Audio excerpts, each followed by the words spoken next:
दिनैनि मेट्रिक आनजादनि रिजाल्टआव बिमा राव आयदायाव 100 नम्बर लानानै उथ्रिसार जानो हादों सुजुखा बसुमतारिया। चिरां जिल्ला बिजनीनि सिङाव थानाय मंगलियान नवापारा गामिनि थागिबि जोमै बसुमतारि आरो अनिका बसुमतारिनि आंगो फिसाजो सुजुखा बसुमतारिया मंगलियान थुलुंगा एकाडेमिनि फरायसुलि सुजुखा बसुमतारिया मेट्रिक आनजादनि बिमा राव आयदायाव 100 नम्बर लानानै सेथि थाखोआव उथ्रिसार जादों।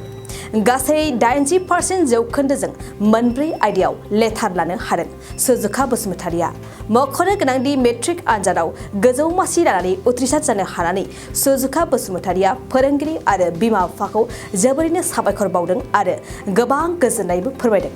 मिथिनाय बादिब्ला मंगलियान थुलुंगा एकाडेमिनिफ्राय गासै 10 फरायसाफोरा आनजाद होदोंमोन आरो बेनि गेजेरावनो 13 फरायसाफोरा सेथि मासि आरो 3 फरायसाफोरा नैथि मासियाव उथ्रिसार जानो हादों। ओरैहाय देग्लायनि मेट्रिक आनजादाव फरायसाफोरनि मोजांसिनै उथ्रिसार जानो हानायखौ लानानै फोरोंगिरि, फरायसा, दिथागिरि आरो ओनसोलनि सुबुंफ्रा गोजोननाय फोरमायदों। सुजुखा बसुमतारि, आं एबारनि SSLC एग्जामखौ थुलुंगा एकाडेमि मंगलियानिफ्राय होदोंमोन। दा बेयाव आङो 80% लानानै उथ्रिसार जानो हादों आरो मोनब्रै साबजेक्टआव लेटार मोननो हादों। बेनि गेजेरावनो बड' साबजेक्टआव 100 मार्क्स लाखिनो हादों। आं बेनि थाखाय आंनि फोरोंगिरि आरो बिमा बिफाखौ बांसिन रोजा साबायखर होनो लुबैयो।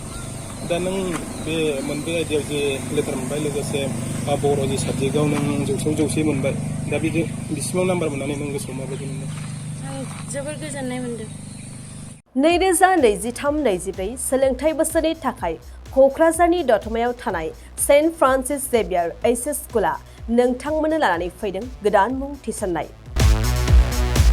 दतमानि बोरसिजरा गामियाव थानाय सेन्ट फ्रान्सिस जेभियार HS स्कुलाव दायो आर्ट्स स्ट्रिमाव 11 थाखोनि थाखाय गोदान मुं थिसननाया सोलिगासिनो।